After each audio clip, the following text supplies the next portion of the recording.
Time now for my royal masterminds, Lady Colin Campbell and Phil Dampier. And Harry and Meghan's Netflix paymasters have reportedly demanded more from them in recent weeks, leading the couple to snap up the rights to turn a best-selling book into a TV series and what will be their first off-camera only project for the streaming giant.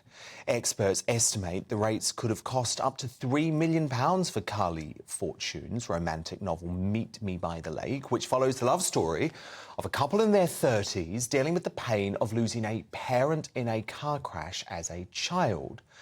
So, Lady C, a familiar theme resurfaces here. Is this another attempt at public therapy from Harry, or perhaps a very clever move to salvage their Netflix deal? Well, I think it's a move to salvage their Netflix deal. I think it's cynical. I think it is actually repulsive. When is Harry going to stop allowing his wife and himself to trade upon his mother's death?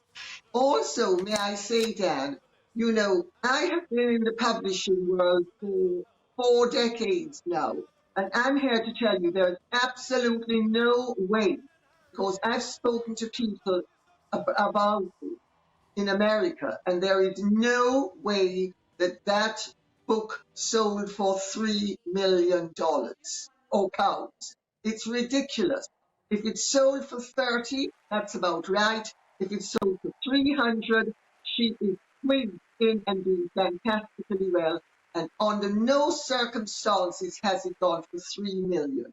This is yet again more puffing up and exaggerating and inflating so that Harry and Meghan can say, and their PR people can say, that everything is bigger and better than it really is. So I think it's a cynical exercise, and it's yet again another failed, in my opinion, it will fail, exercise in puffing them up.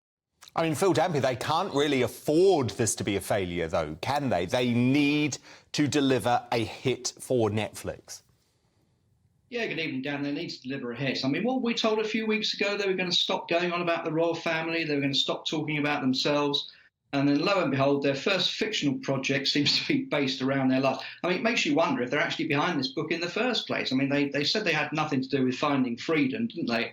And then Meghan had to admit in court that she did. It makes you wonder whether they're behind this book themselves. But as Lady C says, it's exploiting Diana's death. That's going to be painful for the King. It's going to be painful for Prince William at a time when we thought things had gone quiet and they could enjoy a summer break up at Balmoral, and then this comes along. So, you know, it's so obvious that this is based on them. Carly Fortune should probably make a fortune, I suppose. But, you know, I don't think it's going to be hit. Now, Prince Harry, not a popular prince at the Californian tech startup BetterUp, after more than 100 employees were laid off at the firm while the Duke kept his 7-figure salary role as Chief Impact Officer. Frustrated colleagues at the life coaching company based in California have now hit out at Harry, suggesting he has zero responsibilities, slamming him as a distraction whose juice isn't worth the squeeze. So, Lady C, is American goodwill for Harry wearing off now? Oh, Dan, I thought you spoke better English than that. It's worn off. I really think, you know, I mean, everything they touch turns to dust. I mean, they have the touch of poison. You know, Harry's BetterUp thing is pathetic. And my understanding is that there is absolutely no way that anybody, I mean, Harry, let me rephrase it.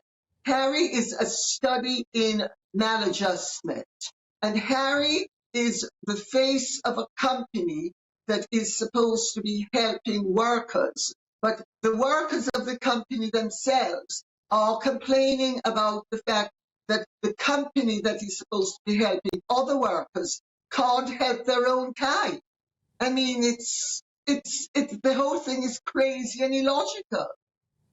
I mean, Phil, surely, given the financial dire straits the company seems to be in, he's not going to hold on to that 7-figure deal much longer.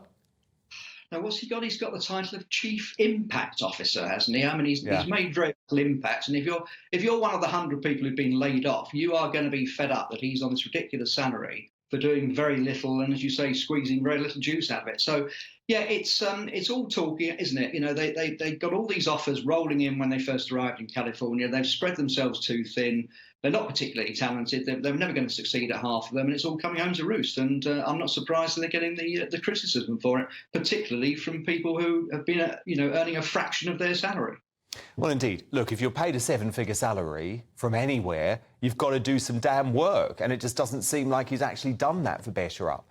Now, much better news financially for the royal family, because analysis from Brand Finance has revealed that it will pump almost £1 billion extra into the British economy this year alone, with the £958 million boost to the country's coffers coming in the same year as King Charles's spectacular coronation back in May.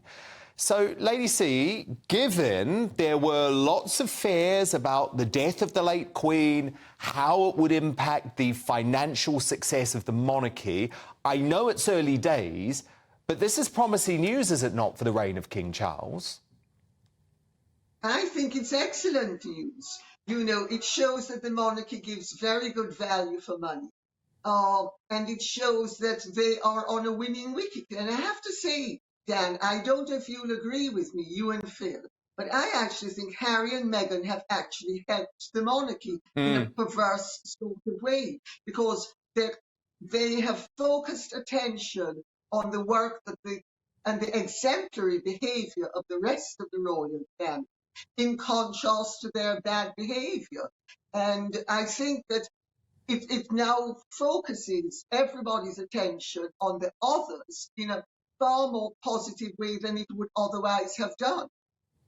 Phil, it's a good point, isn't it? I think the monarchy, I think Harry and Meghan reminded us of the monarchy that we want, the monarchy that we need. And it's not about drama, it's not about celebrity, it's about duty and it's about stoicism. And I think we have seen that from both Charles and Camilla and William and Catherine in what has been a traumatic year in so many ways.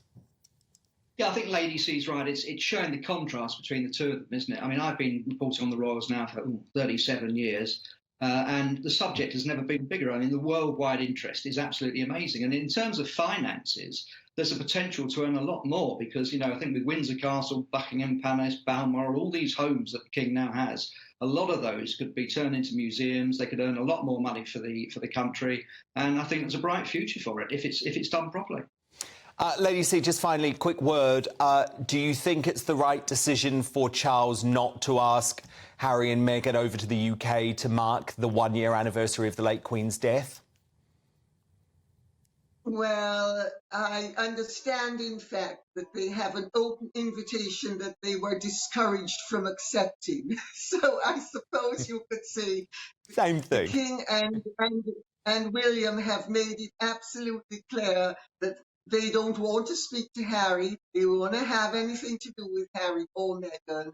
And, enjoy your life in California. And I think they've done the right thing. I mean, Okay. You cannot, if you are interested in self-survival, embrace an asp to your bosom. It doesn't work. Good point. Lady C, Phil D, thank you so much. We'll speak later in the week.